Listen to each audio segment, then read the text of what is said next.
को देखने से पहले लाइक करें, सब्सक्राइब करें एंड बेल आइकन पर क्लिक करें।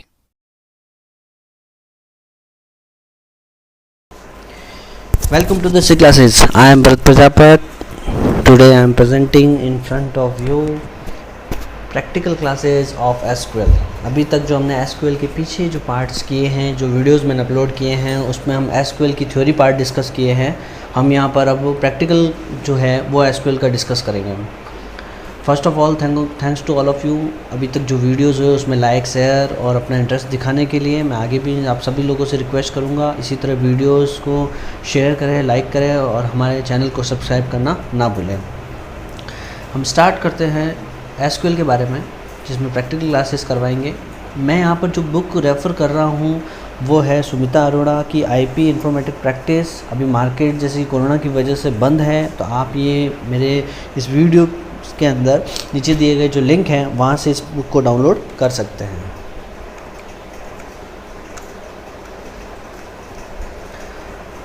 यहाँ पर जो ये बुक है वो आपको दिख रही होगी, और जिसमें जो चैप्टर नंबर 5 है 12th के लिए MySQL SQL रिवीजन टूर, ठीक है।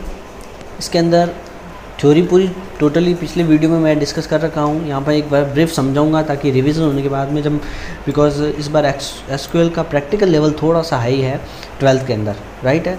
Now is a relational data model. देखो what do you mean by relational data model. अगर कोई भी डेटाबेस है, एक डेटाबेस है जिसके अंदर डेटा है, उसका अगर हमने एक टेबल क्रिएट की है और उसके अंदर एक कॉलम है, मान लो हमने एक टेबल क्रिएट की है एम्प्लॉय, और उसके अंदर जो एक कॉलम है वो है एम्प्लॉय कोड, फिर एम्प्लॉय नेम। तो employee code is related to employee name. कोई भी कंपनी के अंदर अगर कोई डेटा है तो एम्प्लॉय कोड से ही वो व्यक्ति पहचाना जाएगा। बिकॉज क्योंकि एक ही नाम के 2 पर्सन हो सकते हैं। अगर मान लो रवि को बुलाया जा रहा है तो रवि कोई भी आ सकता है, लेकिन आपका जब एम्प्लॉय कोड होगा वो एक प्राइमरी की होगी, एक पर्टिकुलर आइडेंटिटी होगी। तो इस वजह से तो a data model refers to set of concept to describe the structure of database and certain constraints that the database should obey. वो डेटाबेस उसको फॉलो करो। तो इस प्रकार का जो रिलेशन होता है, इस वजह से ये क्या कहलाता है, रिलेशन डेटाबेस मॉडल। और हम जानते हैं कॉलम को हम क्या कहते हैं, दिस इज कॉलम को हम क्या कहते हैं, कॉलम को हम रो को हम टपल कहते हैं, और वही कॉलम को हम डोमेन कहते हैं, ठीक है ना। And relation a table storing logically related data must be atomic in a cell, all rows of this table are distinct, ordering of rows and column is immaterial, right. अब बात आती है एट्रीब्यूट की। एट्रीब्यूट का मतलब क्या हुआ, attribute का मतलब ये हुआ कि एक कॉलम है, वो उसके अंदर कौन कौन से उसकी एट्रीब्यूट्स है, मीन्स डेटा क्या क्या है उसके अंदर, कैरेक्टर है, इंटीजर है, ये उसके क्या हो जाएंगे, एट्रीब्यूट्स हो जाएंगे। क्लियर हो गया। फिर एक डिग्री हो सकती है जो कि कॉलम एंड रॉ की, फिर व्यू हो सकता है। प्राइमरी क्या होगी, जैसे मैंने एक एम्प्लॉय कोड बता दिया, राइट है। अब मैं कह रहा हूँ एक एम्प्लॉय है, उसका एम्प्लॉय कोड से उसकी नाम की सीरीज़ वगैरह पता चल जाएगी, लेकिन वही एम्प्लॉय किस डिपार्टमेंट में है, वहाँ मैंने एक की बना दी। अब मैं केवल उस डिपार्टमेंट की जो की होगी, जैसे मान लो कोई बड़ी कंपनी है, कोई HR में है, कोई टेक्निकल डिपार्टमेंट में है, कोई एडमिनिस्ट्रेशन में है, तो ये अलग अलग पार्ट हुए हैं या नहीं हुए, कोई सिक्योरिटी में है, ठीक है ना। तो ये सब क्या हो, अलग अलग पार्ट हो गए। तो पर्टिकुलर बंदा कौन से डिपार्टमेंट में है, और डिपार्टमेंट के लिए जो की होगी वो डिपार्टमेंट वाली टेबल की प्राइमरी की हो गई, और ये जो एम्प्लॉय नाम की मैंने अभी टेबल बताई उसकी प्राइमरी की हो गई। अब मान लो 2 टेबल कंसिडर करो, एक एम्प्लॉय की कंसिडर कर दिया, एक टेबल ये हो गई एम्प्लॉय की, दूसरी टेबल ये होगी मान लो डिपार्टमेंट है, ठीक है। डिपार्टमेंट भी अपने को एक प्राइमरी की बनानी पड़ेगी, जिसमें उससे पता चलेगा इसका डिपार्टमेंट का नाम उस की से पता चलेगा, राइट है। अब दोनों ही टेबल अगर अपन एक साथ रखें, एम्प्लॉय और डिपार्टमेंट, ठीक है ना, तो इसमें जो डिपार्टमेंट की जो की है, डिपार्टमेंट नाम की, मान लो 1 2 3 4 नाम दिया मैंने, और 1 HRD था, 2 मैनेजमेंट था, 3 एडमिनिस्ट्रेशन था, 4 सिक्योरिटी था।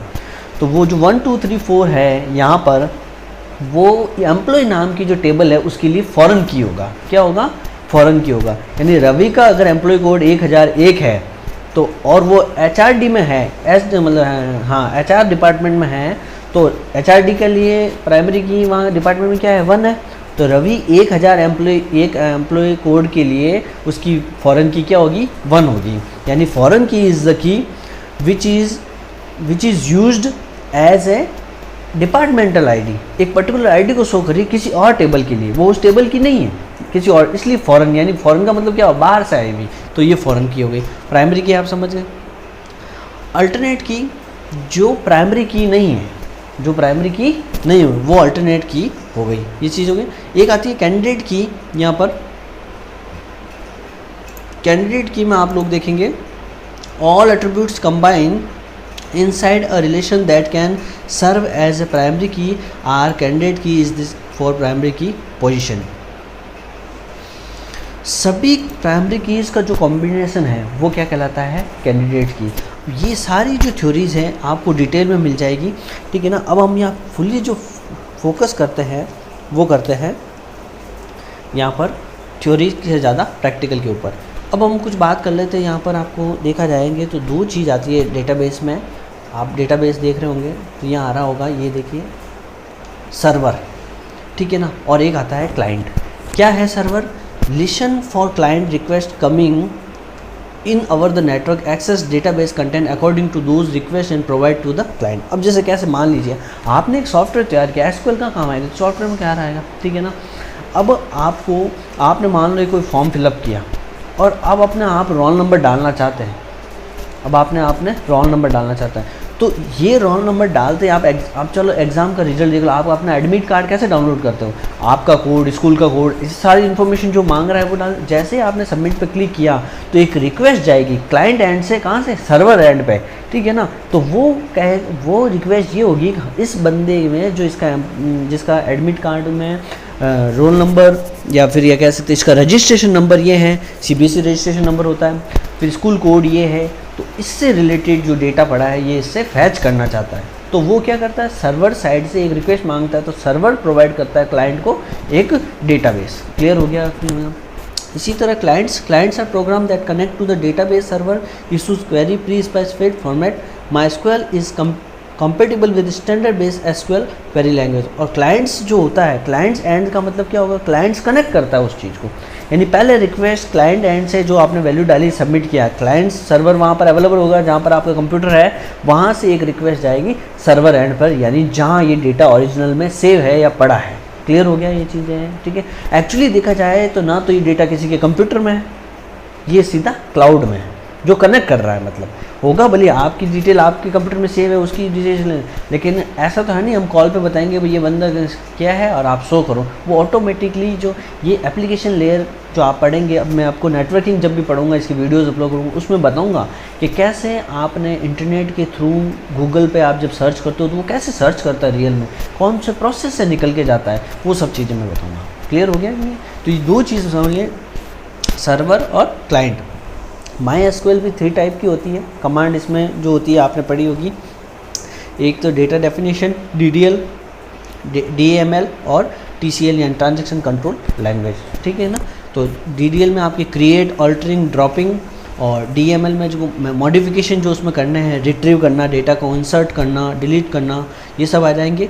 और ट्रांजैक्शन कंट्रोल में making changes to database permanently, undo it, change the database permanently, creating save point, ये सब चीज़ें इसके अंदर आ जाएगी। क्लियर हो गया। तो थ्योरी हम ज़्यादा फोकस नहीं करते हुए प्रैक्टिकल की तरफ ध्यान देंगे। ये सारे मेरे पिछले वीडियो में बता रखते हैं, करेक्टर, वेर करेक्टर, इंटीजर, ठीक है ना, डेसिमल में बात कर सकते हैं तो फ्लॉट हो सकता है, लॉन्ग टैक्स, लॉन्ग BLB, ये सब चीज़ें बता रखी है, ठीक है ना। करेक्टर और वेर करेक्टर में डिफरेंस भी बता रखा है। करेक्टर में फिक्स साइज होती है, वेर करेक्टर में आप साइज़ पहले से डिक्लेयर करो तब भी ठीक है, और नहीं तो कोई दिक्कत नहीं, वो अकॉर्डिंग टू साइज़ चल जाएगा, लेकिन करेक्टर में साइज़ डिक्लेयर करनी कंपलसरी है, अदरवाइज वो